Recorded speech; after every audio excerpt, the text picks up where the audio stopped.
zo hana bung som panga sang khada tanga sang som pang hi thu kha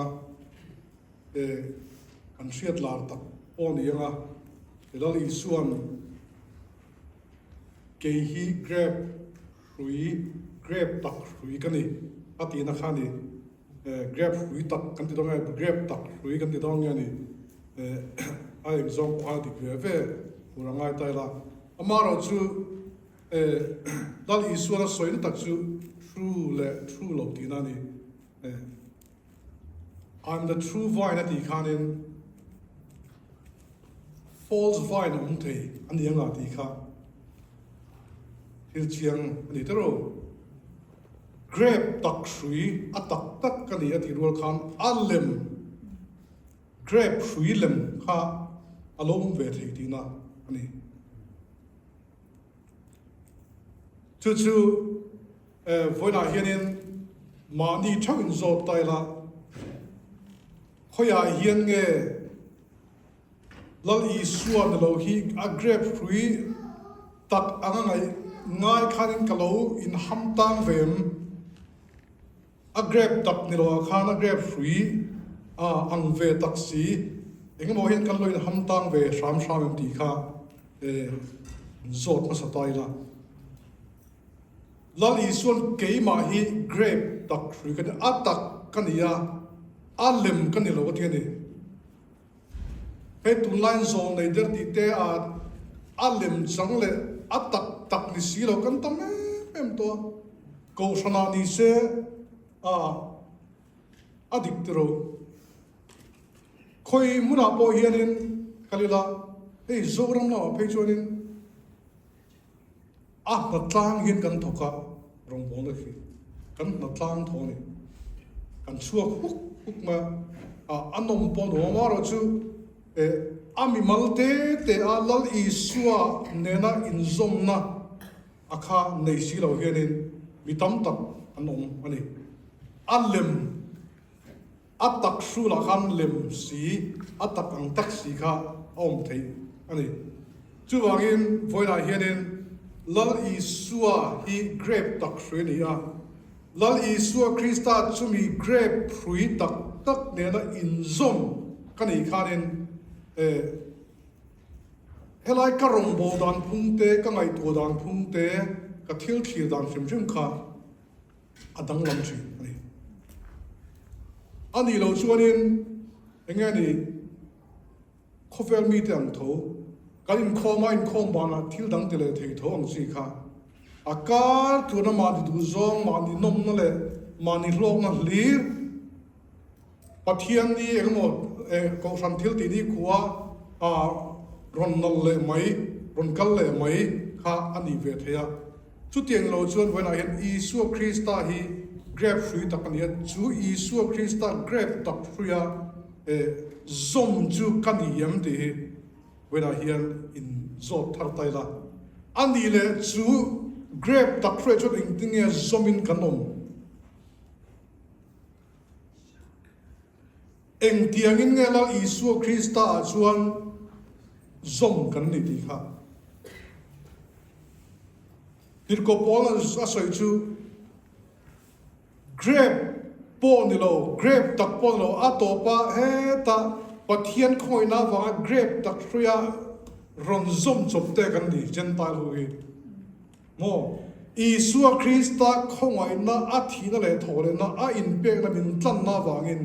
voidan khongoi na wang liang le chu Isu Krista grab tak thria ron zom le chumi ringa num thei tura lak chuate kan ni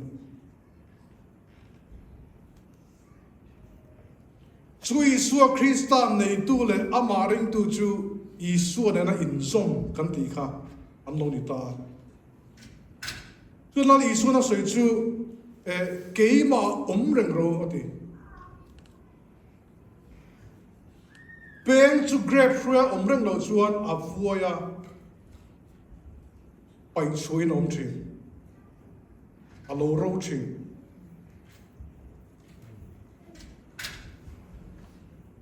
ni ma sala a ra ro chuan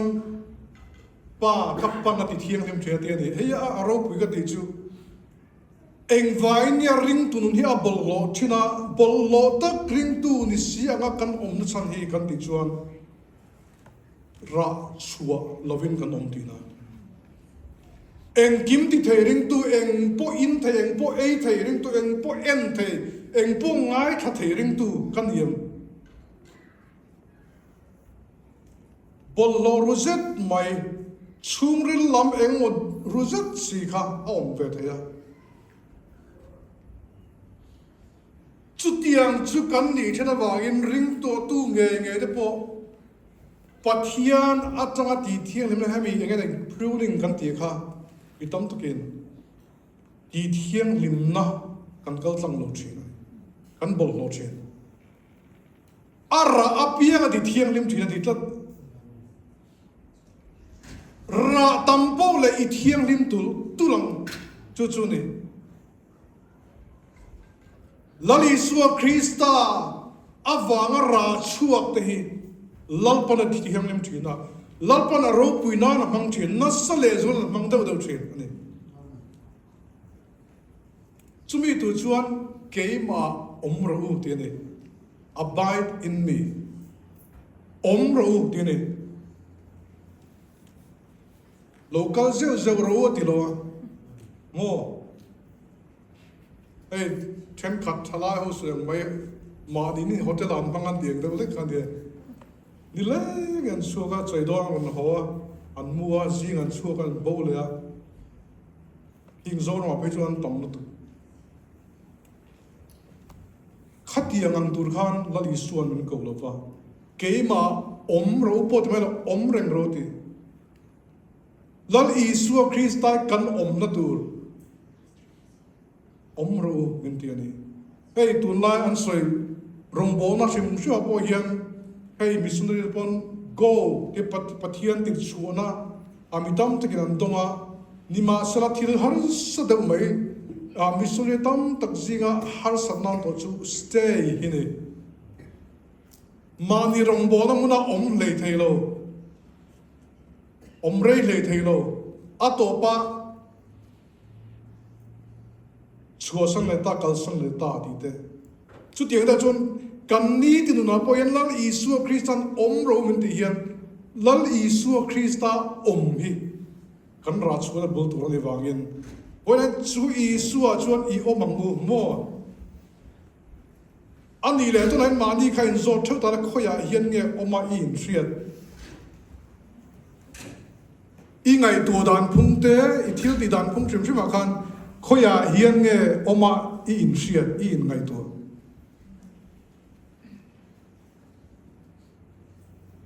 Isua I emem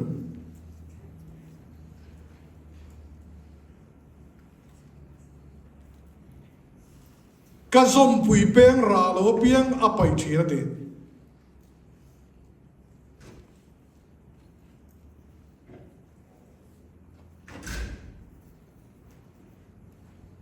lal Isu kan om na tur ko sana kan om ni point ami mal nu na po lal Isu Krista nung kan zuya ring tu kan ni chuan chu kan om na tur na ra chuak zel turin vara tu le in ra om reng turin garwat chawati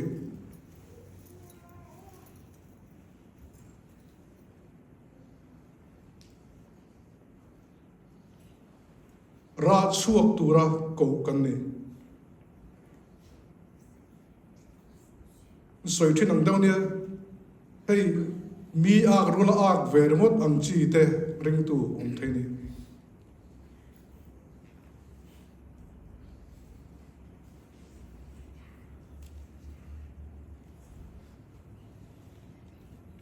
ui chau ta po hi kan thetro hey kholai ui ta po ne ui kholai ui lo ta po ni anga ui pakhat le ngamon muan bau lo lo a khame ui bau ri sia khan khoi lai chang win an lo the chon aron bau ver mot me ni aron bau zel te khan in ti mo te khan a to phai tam to khan enge bau ber po chlo khan in a om the ni chu in ti mo a tha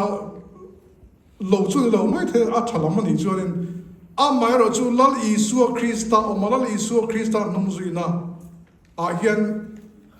chumi chuna ti wanga ti ni lovin lal Isuan ati lal Isua ka lal Isua ka in na ni ti na chumi din huna tanga min atia lal Isu hu zui chuan chu ra chu na kong alone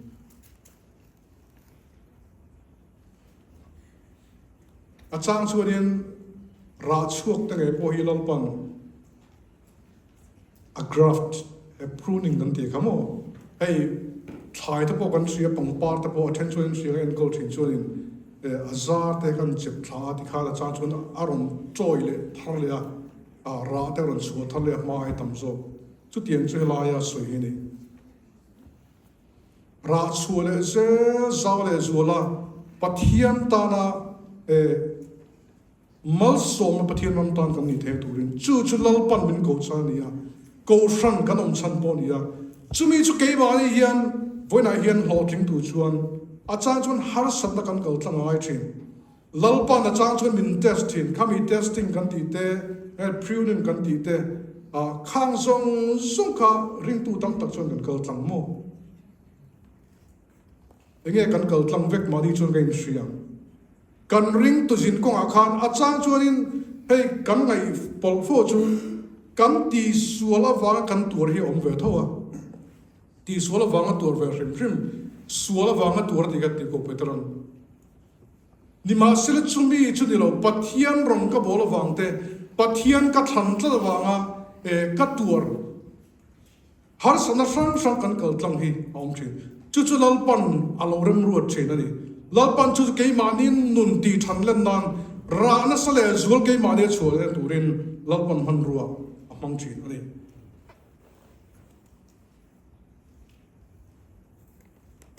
a to pera lai pathian thu ta kan mu chu promise ani kalom nang ma dia akim na turin te ni a faro puidon antro hey no pan line kan sina no pan line engmo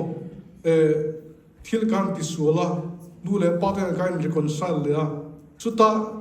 engane nu le pa te ahan lom anu le pa te lim mel le an lom sia kan mu khan ke mania lom na aram luang le kha mo kan tha thiamen karing chu tiang chu he nun he ni pathian ta na ra kan chuana le pathian ta na kan luan chuana har sat na po niang kan to ka niang chung sang kan kal tlang huwa pa lom na ke ma ne ron luang le thini avan nuam em avan ropui em chu lom na le lom na ai lom na ropui van lom na ka khat thina ti la siam tu chu chu lom nan na satak chu ke ma nia miron chung le thin